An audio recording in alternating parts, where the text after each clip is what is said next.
Now that you didn't click that button and you here, check it out. Today we doing a, guess what? We doing a shrimp stew. Let's get it.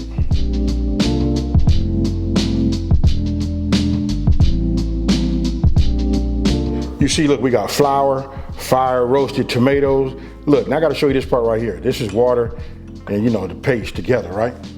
Listen, this gotta be connected, combined together to make its own sauce. So I just put it like that, right? We got the fresh garlic cloves. Of course, we got the chicken stock. And since we're saying, like a stew, we want to keep it a little bit on the authentic side. I'm gonna be using this Creole Kick. Most of y'all watching this video right now, you already know about this product right here. I'll put this in the #1 comment. And then if you don't know, now you know. Now, look, we got, everything else is really like the obvious. Shrimp, bell pepper, look, celery, green onion, bay leaf, diced onion, butter. We got a Dutch oven, and guess what? As always, the full ingredient list will be down in the description box below.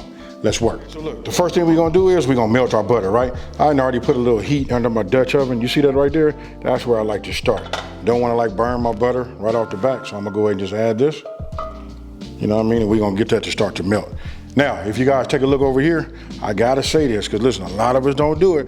Look, we gotta keep hot, soapy water at the ready, right? The reason being, listen, we wash our dishes as we go. Because when I finish all of this, it's not gonna be nothing for me to do. Everything's sitting off to the side, it's drying, and yada, yada, yada. I know I'm preaching to the choir. I raised up that flame now, right? I want it to melt first. Don't wanna change my color. Now we're getting ready to come with that flour. So, which I have learned from other chefs, because I've been working with them, folks, and I've been learning.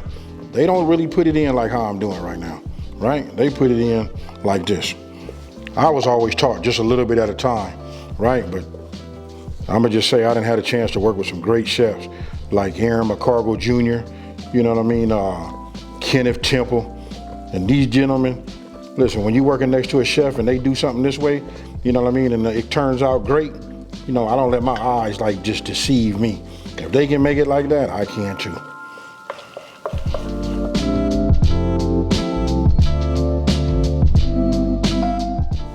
Okay, so look, I want you guys to pay attention to the color, right?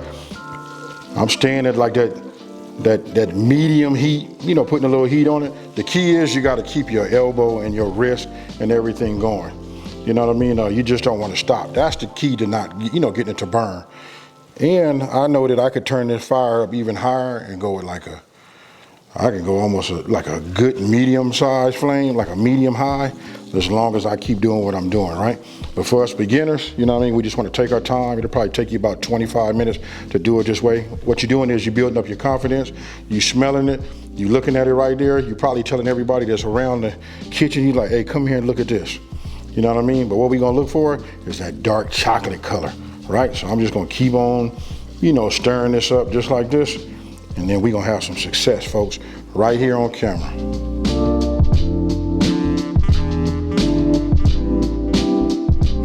This is after about 23 minutes. You know what I mean? Look at that color we get right there. Nothing's burnt, it smells amazing. You know what I mean? Yeah, this right here is a nice base. This is where you get your color from. Look at that right there. You want to see it, it want to look like chocolate. Tell me what you think. That's it. Now, I always start with my onions first, so I'm gonna go ahead and just pour those in. I see it. You guys will see that in the very beginning. That's okay. It'll start to lump up. Now we're getting ready to start adding our bell peppers and our celery, right? Let me just keep giving this a stir. Listen, don't let it get you nervous. It does get thick. That's it right there. Don't forget, turn your fire down. You know what I mean? Let me just get everything else inside of there. So look, that's onion, bell pepper, celery. You guys know what the name of that is. Let me know down in the comment section below. Tell me, show your knowledge and show the world, right? So we got that in there. It kind of like cools it off just a little bit. And with you reducing your flame back down to a medium heat, which I'm finna verify mine is right now.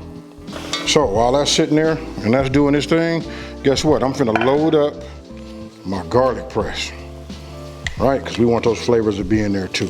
So everybody do it along with me. Let's smile. Ah, yeah. Right? Now I'm finna just work that around and work that in. right? We only let this get a little, we let this go with the garlic in there for about maybe like a minute.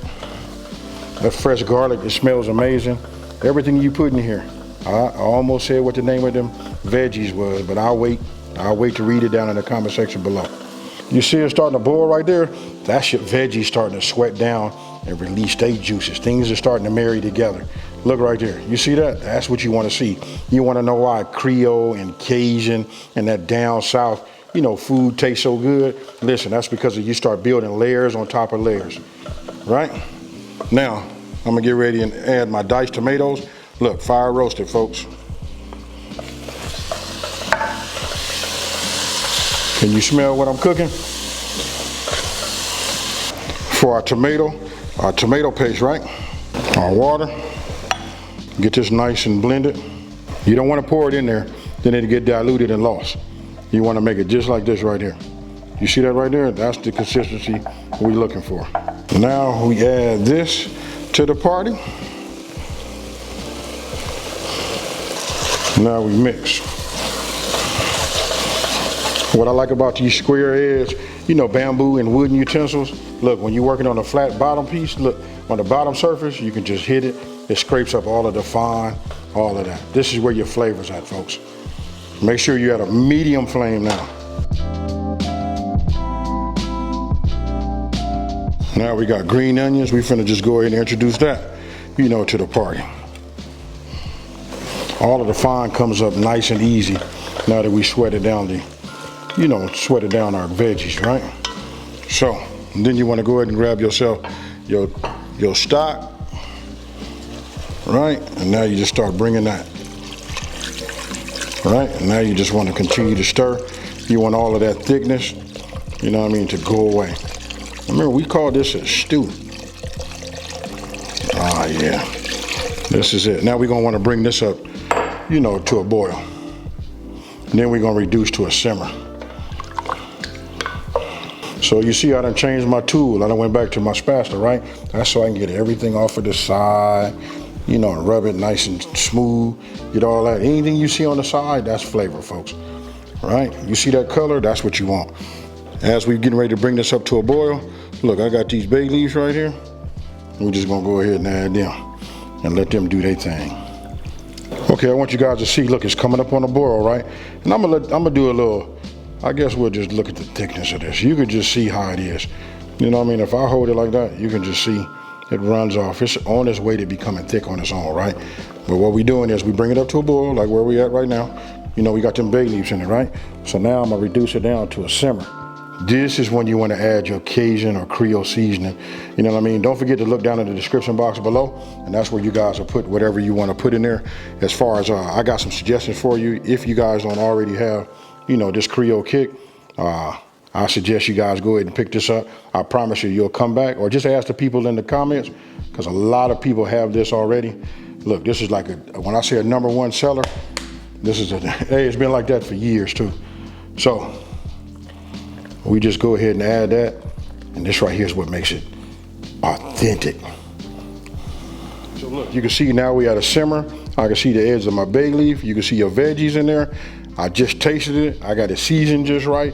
Now I'm gonna put a lid on the top. That's why I like these Dutch ovens, folks. Put this over the top, and we're gonna go for about 10 to 15 minutes. Next time I see it, it'll be 10 minutes, and then we'll go, we'll decide if we wanna go 5 more minutes. All right, so let's take a look at it. Whew. Look at that right there. You see that? Ooh-wee. I want you guys to tell me what you think. Oh yeah, this is right. Let me get this cool. I want to taste it and see if I want to add anything else to it. If I don't, if it's perfect, then what I'm gonna do is I'm gonna just go ahead and ride this on in for another 10 to 12 minutes, right? And then after that, we're gonna let it cool. We're gonna pour it over this rice, and we finna eat. Oh, take that back. After we go another 10 to 12 minutes, don't forget we gotta put this in there. Hey, it is a shrimp stew. I don't know how I said that. All right. Ooh. If anything I'm gonna add to it, it's gonna be like 2 generous pinches of salt. And of course I use that kosher salt, right? You know what I mean? Just boom, boom, right? Let's give it a stir. The top's back on, we finna go for another 10 to 12 minutes. Let's look at it again. Look, we 22, 23 minutes in. All we did was, halfway through it, we went ahead and added what? We added some salt to it just to wake it up, just to make it have like just a little bit of a bite to it. You mean nothing too much. I'm gonna go ahead and add it. I want you to notice with the shrimp, I didn't add nothing else to it as far as like putting no seasoning on it or nothing like that, because I want this to absorb 100% of what we made, right? So I'm just gonna go ahead and put it in here, and then we're gonna just stir it up. We're gonna leave it uncovered, and we're gonna let it go for about 7 to 10 minutes. And after that, we're gonna turn the fire off, really just until they done and we got the desired thickness, right? This is what we want. Now we just wanna let this simmer, right? And cook these until they're done. Look, my shrimp was ready really like in about 4 to 5 minutes. So I went in and turned it off, you know what I mean? And don't wanna like overcook my shrimp, right? So look, I got some rice, got my bowl. You guys can look at this right here. You can see the shrimp. Let me just go ahead and grab some. You know what I mean? Look, they curl up nice, you know what I mean? Then like I say, I like to just pour it right on top, just like that. You see that right there? And this is more of a stew than a gumbo. There's a few other things I could have done to make it like a gumbo, but this right here is what you want to have, folks. Look at that right there.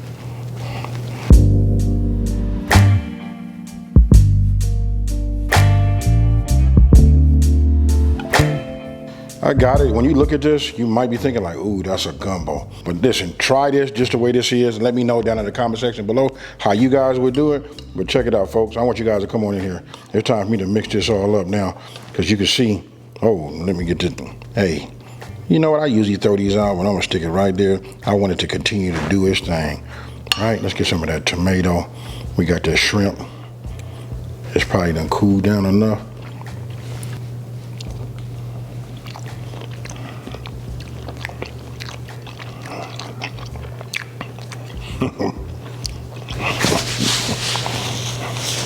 Dude, I done went back in there for a couple of more, spoonfuls. This right here is nice. The Creole Kick keeps it, it makes it authentic, and it keeps it a little bit on the smooth side. As far as like the heat. I will say this, I believe this right here is like still kid friendly. You know what I mean? For those of you guys want to add something else, please let me know what you would do down in the comment section below, right? This right here is nice. I don't know else how to say it. But I want to say this though right now, just look at the color. You remember when you start off with that good base, look at that. That roux, that's what you want to have. We could have went darker, but you know what I mean? We're not doing that. This right here is a nice stew color, and that's it right here. I don't want to over talk it. You can hear it in my tone. This right here is fire, folks. Now, listen, if you're new to my channel, let me take this time to say thank you for watching this video. Don't forget to like, smash that subscribe button, and tell everybody out there there's a channel out here that's simplifying these recipes and taking the mystery out of cooking. And with that, I'm out. Peace.